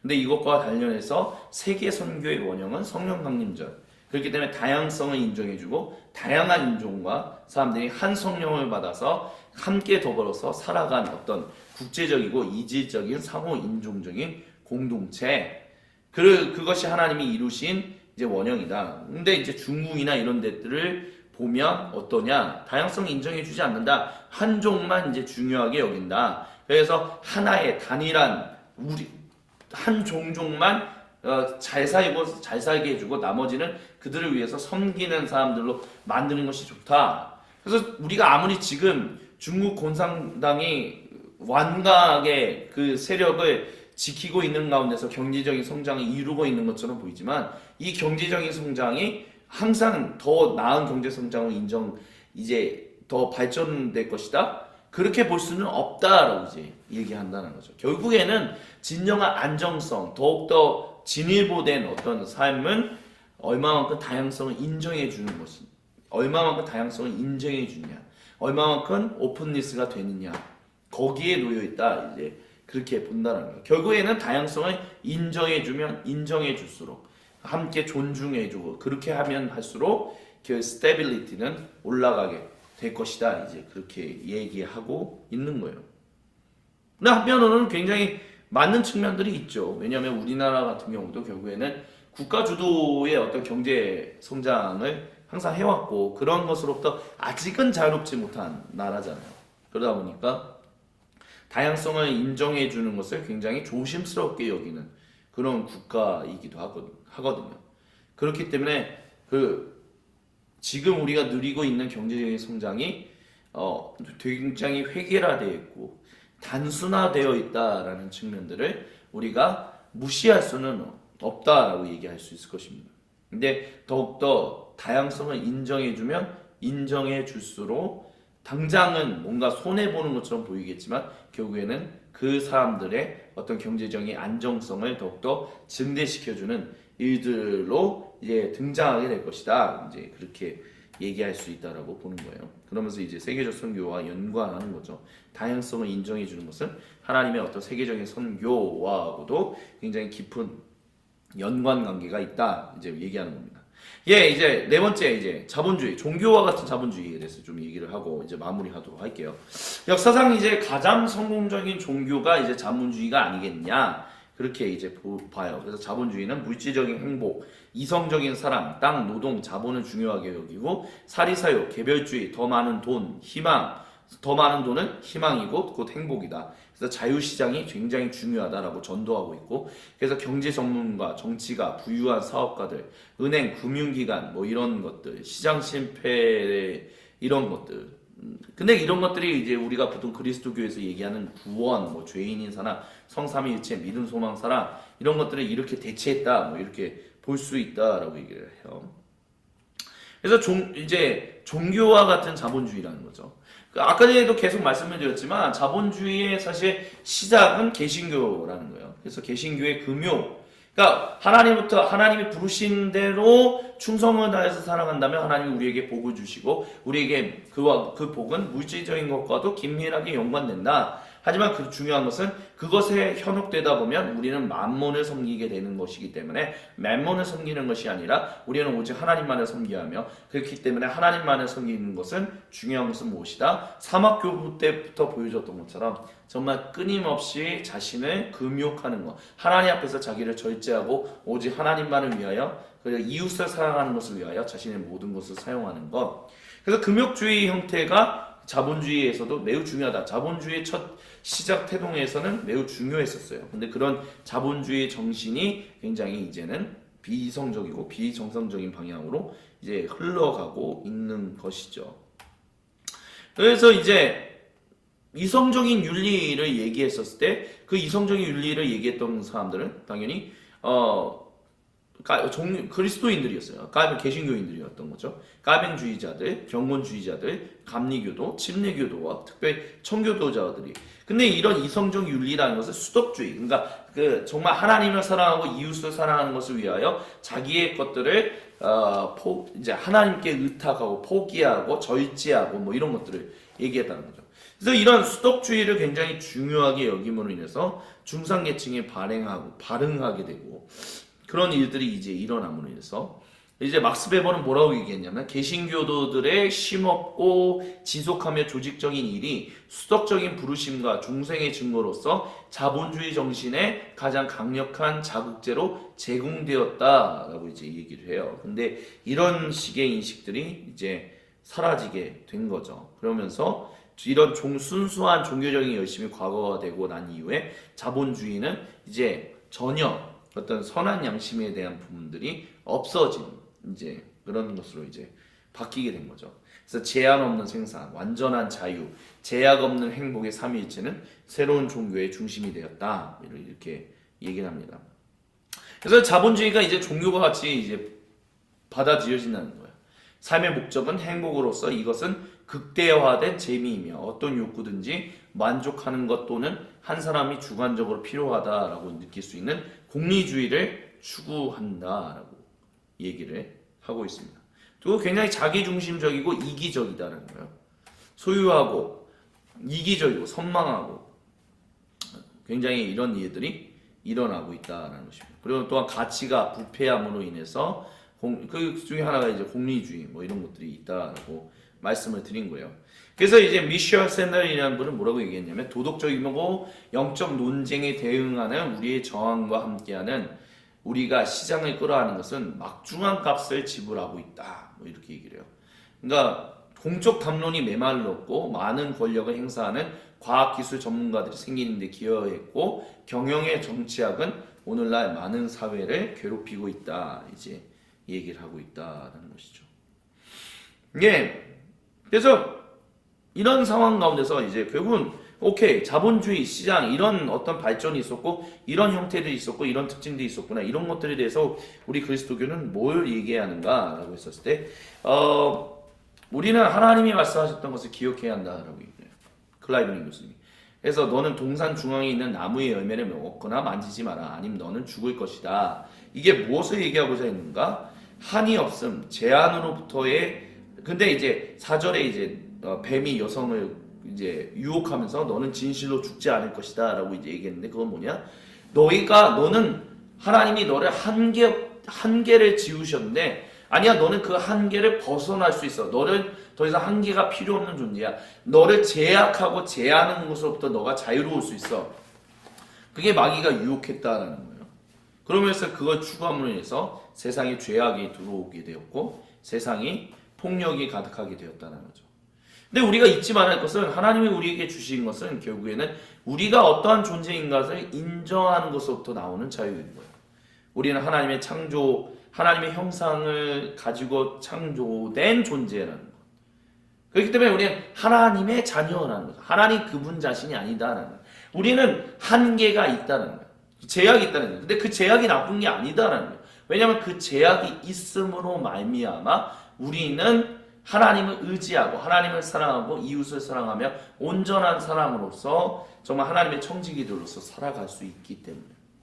그래서 아까 전에 제가 이제 말씀드렸던 것처럼, 그러니까 뭐 보이지 않는 손이라는 것이 뭐 긍정적인 의미로서 뭐 사람의 도덕성이 하나로 모이면 그것이 이제 작용하는 어떤 그런 것이다라고 이제 해석하는 사람들도 있는가 반면에, 사람들의 이기심이 극단으로 부딪혔을 때 결국에는 모든 것을 다 잃어버리게 되는 그런 가장 최악의 일이 일어나지 않게끔 하기 위해서 도덕이라는 것, 서로 양보라는 것, 서로 이득을 함께 나누자고 하는 이런 측면들이 등장한 것이다. 결국에는 도덕이라는 것은 이기적인 것이 모든 것을 망가뜨리지 않게끔 하기 위하여 서로 어느 정도 적당히 타협하고 양보한 것, 그 이상도 그 이하도 아니다, 뭐 이렇게 얘기하는 것이 있다라고 말씀을 드렸어요.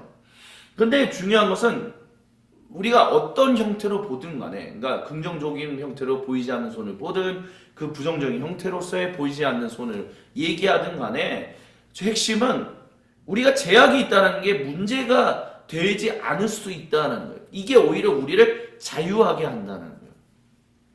우리가 어떠한 존재라는 것, 우리가 제한적인 존재라는 것, 분명히 한계가 정해져 있는 존재다라는 것이, 그게 하나님이 원래 사람을 창조하셨던 모습과 긴밀하게 연관되어 있고, 근데 그렇게 살아가는 것이 결국에는 하나님의 창조세계를 돌보고 하나님을 사랑하고 이웃을 사랑하고 창조세계를 온전히 섬기는 청지기로서의 역할을 온전히 수행하게 만드는 중요한 원리가 된다라고 얘기한다.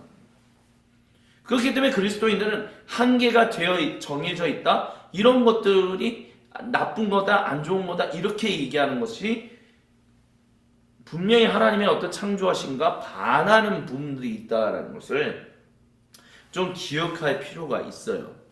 그래서 하나님의 영역이 창조세계는 하나님의 규칙과 주인 되심 아래에 있는 청지기 정신이에요.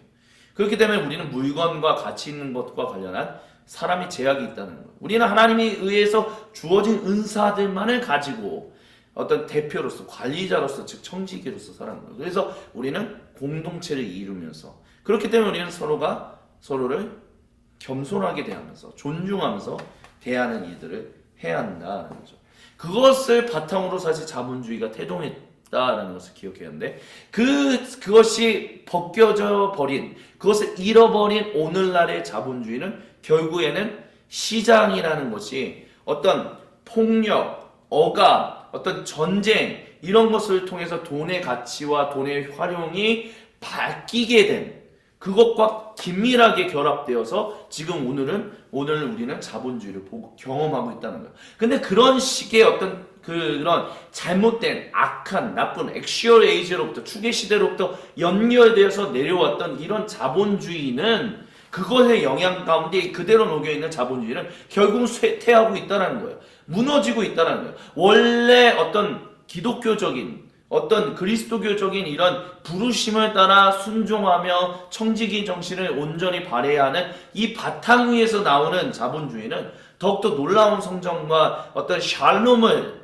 약속하고 그 샬롬을 만들어낼 수 있고 그것과 바탕한 세계화는 아름답고 건강한 것이다 라고 얘기할 수 있는데 그것을 배제해버린 타락하고 폭력적인 문명으로부터 발흥하게 된 돈의 가치가 그대로 들어가게 된 오늘날 우리가 접하고 있는 자본주의는 결국에는 쇠퇴를 겪고 있고 모든 것들을 무너뜨리고 있는 혼돈으로 다시 우리를 이끌어가고 있다는 것입니다.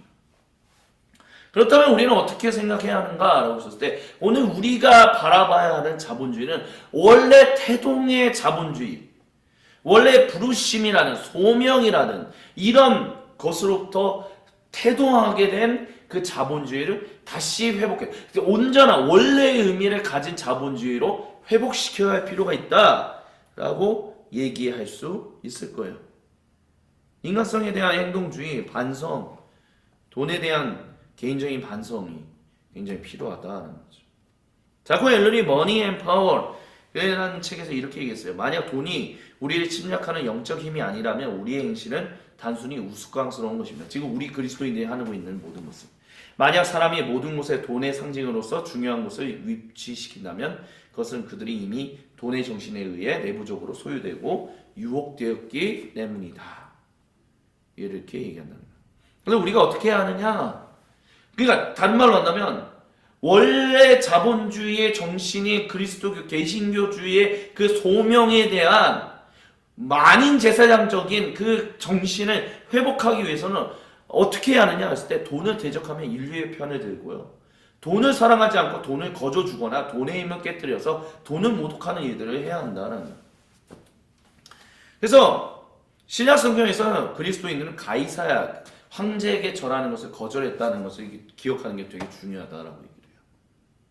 세상이 아무리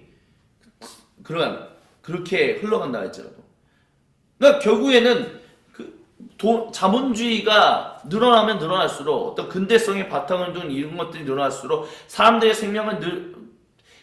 어떤 기대 수명은 늘리고 어떤 뭐라고 그럴까요? 사람들의 삶의 질을 개선하고 뭐 이런 일들이 일어날 거다 뭐 이렇게 얘기하지만 그게 과연 황제가 그렇게 베푸는 것이냐는 거예요. 세속적인 하나님이 아닌 존재가 그렇게 만들어냈냐? 아니다라는 거예요. 정말 하나님이 복을 주시는 것은 오직 하나님이 주신다는 거죠. 모든 삶의 개선, 샬롬이 일어나는 것은 오직 하나님만이 주신다는 거예요. 근데 하나님의 뜻을 따라 하나님이 주신 그 은사를 따라 하나님이 주신 목적과 소명을 따라 열심히 일하는 사람들이 늘어나면 늘어날수록 하나님은 그 땅을 복되게 하시고 그 사람들의 삶을 복되게 하신다는 거예요. 그게 물질적인 풍요하고도 당연히 정서적인 풍요, 번영, 샬롬과 긴밀하게 연관된다는 거예요. 근데 그게 하나님이 아닌 다른 잔재가 주는 것처럼 인식한다면 그것은 결국에는 액슈얼 에이지 이후부터 내려왔던 그것과 연관된 폭력이 돈을 불고 문명이 교환되는 이런 나쁜 것에 바탕을 둔 그것을 우리는 숭배하는 것과 다를 바가 없다는 거죠. 그렇기 때문에 우리는 그런 모든 생각으로부터 그러니까 자본주의를 바라보는 데 있어서 굉장히 기민하고 영리한 어떤 그런 지혜들이 필요하다 그렇게 얘기할 수 있을 것 같아요.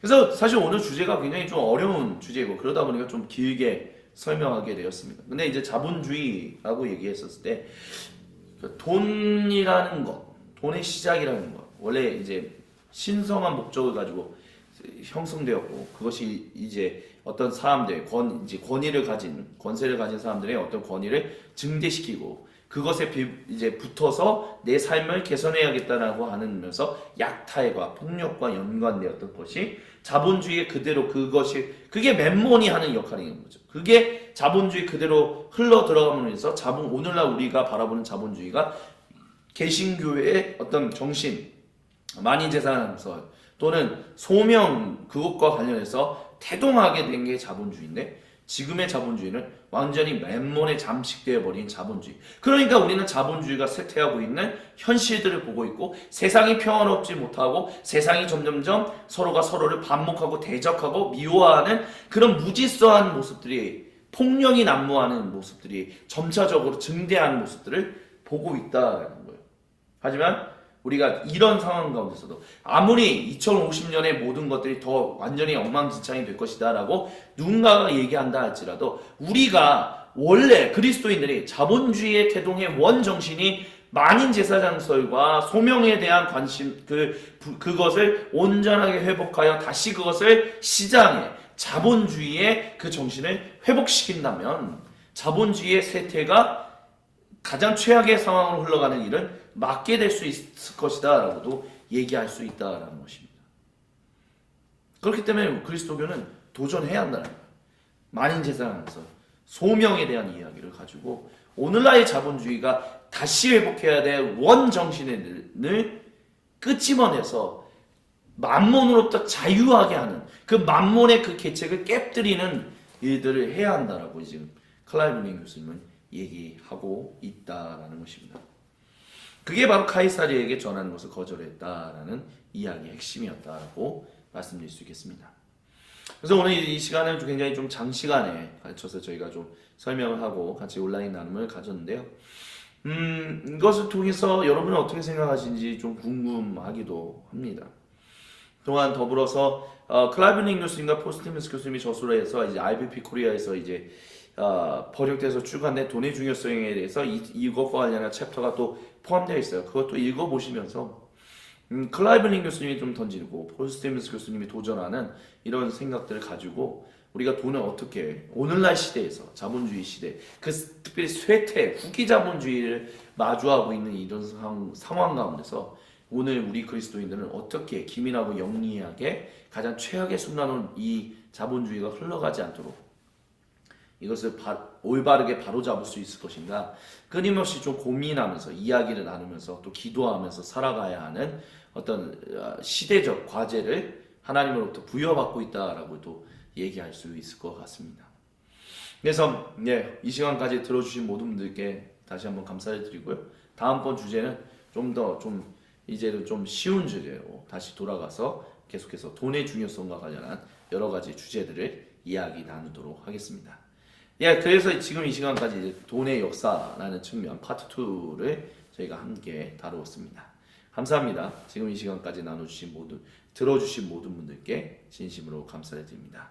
이것으로 마치도록 하겠습니다. 안녕히 계십시오.